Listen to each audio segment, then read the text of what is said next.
So welcome back and हमारी ये fourth video है हमारे ए टू जेड स्टाइवर्स डीएसए कोर्स के अंदर। अब यहाँ पे हम बात करने वाले हैं एरेस एंड स्ट्रिंग की बात कि एरेस और स्ट्रिंग होता है क्या एक्चुअल में, ठीक है। तो हम यहाँ पे समझ लेते हैं इसको, यहाँ पे आ जाते हैं, ठीक है।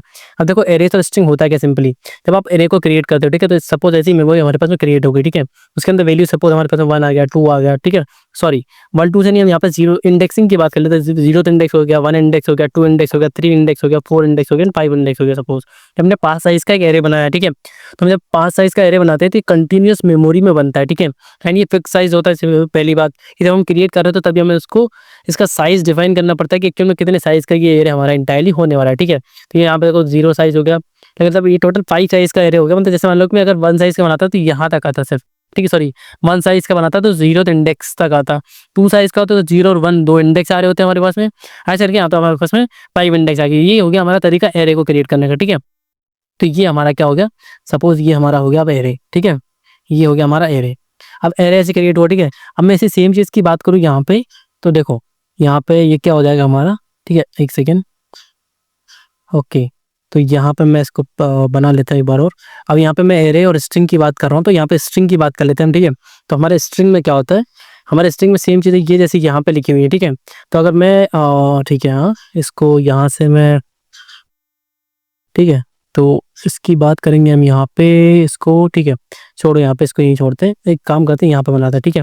तो ये मैंने स्ट्रिंग बना ली सपोज। तो यहाँ पे स्ट्रिंग में क्या होगा हमारे पास, सिंगल इन्वर्टेड में हमारे क्या आ रहे होंगे यहाँ पे, स्ट्रिंग में सिंगल इन्वर्टेड में हमारे वैल्यूज रखी जाती है, ठीक है। जो हमारे कैरेक्टर होते हैं, हमारा पहला कैरेक्टर होगा, दूसरा कैरेक्टर होगा, ठीक है। ऐसे करके तो इंडेक्सिंग इसमें भी सेम होती है। 0 तो इंडेक्स होगा, 1 इंडेक्स होगा, 2 इंडेक्स होगा, 3 होगा, 4 होगा, 5 होगा। अगर 5 साइज का मैं इसको बना रहा हूँ तो ये 5 साइज का होगा, ठीक है। लेकिन अब यहाँ पे चेंजेस क्या आता है वो मैं आपको बताता हूँ कि चेंजेस आता है हमारे पास में। इन सब चीज़ों में चेंजेस नहीं आता। अब चेंजेस आएगा क्या यहाँ पे, चेंजेस में देखा देता हूँ आपको। यहाँ पे क्या होता है कि यहाँ पे नल पॉइंटर आ जाता है हमारे पास में। क्या आता है, नल पॉइंटर, ठीक है। अब ये नल पॉइंटर का मतलब क्या है, मतलब अगर हमने एरे को 5 साइज का बनाया तो 5 का बनेगा, लेकिन स्ट्रिंग क्या होगा, एक साइज ज़्यादा का बनता है। क्यों बनता है एक साइज ज़्यादा का, क्योंकि वो क्या करते हैं, ये 5 तो स्टोर कर लिया उसने, ठीक है। 5 इंडेक्स पे 5 वैल्यू स्टोर कर ली उसने, लेकिन छठा इंडेक्स जो होता है ना, उस पर क्या होता है हमारे पास में, नल कैरेक्टर होता है, जो आइडेंटिफाई करता है, जो बताता है हमें कि यहाँ पे स्ट्रिंग एंड हो गई है, ठीक है। तो ये टोटल इंटायर हमारी स्ट्रिंग होती है। एंड स्ट्रिंग और एरे के अंदर यही डिफरेंस होता है, दोनों क्या होते हैं हमारे यहाँ पे फिक्स साइज के होते हैं, ठीक है। लेकिन हमारे पास में अभी जो हमारी जो लेटेस्ट C++ की बात करूँ तो यहाँ पे हमारा स्ट्रिंग क्या हो जाएगा, एक्सपेंडेबल होगा। मतलब इसके अंदर और वैल्यूज हम एड ऑन करके उसका जो साइज है वो इंक्रीज कर सकते हैं, ठीक है। अब इसके बाद में ये क्यों हो रहा है हमारे पास में, यहाँ पे एक STL करके लाइब्रेरी होती है हमारे पास में। C+ के अंदर क्या होती है हमारे पास में, STL एक लाइब्रेरी होती है, जिसकी वजह से हम क्या कर पा रहे हैं, हम यहाँ पे इसका यूज़ हम सक्सेसफुली कर पा रहे हैं। लाइक मतलब हमारे स्ट्रिंग में और ज़्यादा एलिमेंट्स को हम ऐड कर पाते हैं रन टाइम में, ठीक है।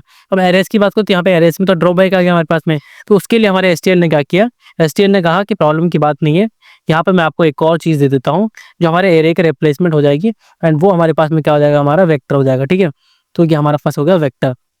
तो अब क्या हो गया, हमने क्या क्या समझ लिया, हमारे पास में एरे क्या होता है, एरे एक फिक्स साइज मेमोरी होता है जो हम क्रिएट करते हैं। क्रिएट करते टाइम हमें देना पड़ता है कि कितनी मेमोरी यहाँ पे ये लेने वाला है, ठीक है, कितने एलिमेंट्स इसके अंदर में स्टोर कर सकते हैं। सपोज मैंने 5 का बनाया तो ये 5 का बन जाएगा। अब स्ट्रिंग को भी सेम हम तरीके से बनाते हैं, बस इसके सिंटेक्स क्या होता है थोड़े थोड़े अलग होते हैं। हम आगे की वीडियोस में जब और भी प्रॉब्लम सॉल्व कर रहे होंगे तो हम समझेंगे कि एरे को बनाने का तरीका क्या है, स्ट्रिंग को बनाने का तरीका क्या है। अभी हमने उनका कॉन्सेप्ट समझा कि एक्चुअल में क्या होता है कि जब हम एरे क्रिएट करते हैं तब स्ट्रिंग मेमोरी के अंदर कितने स्पेस हमारे लिए बन जाता है, और स्ट्रिंग क्रिएट करते हैं तब हमारे पास में क्या हो रहा होता है, ठीक है। और फिर हमने बात की कि देखो जैसे STL के आने के बाद में क्या होगा, स्ट्रिंग को हम और ज़्यादा एक्सपेंड कर सकते हैं रन टाइम में, ठीक है। अब ये फिक्स साइज नहीं रह गई, अब इसको हम एक्सपेंड कर सकते हैं रन टाइम में। अब बात करें यहाँ पे STL ने एक और चीज़ क्या कि एरे को रिप्लेस करके हमारे पास में एक वेक्टर ला दिया, ठीक है। वेक्टर में क्या होता है, सेम जैसे एरे में होता है कि एक सिंगल टाइप का ही हमारे पास में वैल्यूज, सारी इंडेक्स पे सारी वैल्यूज जो होंगी एक टाइप की होंगी, ठीक है, सेम टाइप का होगा एंड फिक्स साइज होगा। लेकिन हमारे STL ने क्या किया, वेक्टर बनाया जो सेम टाइप की वैल्यूज को तो स्टोर कर रहा होगा, ठीक है।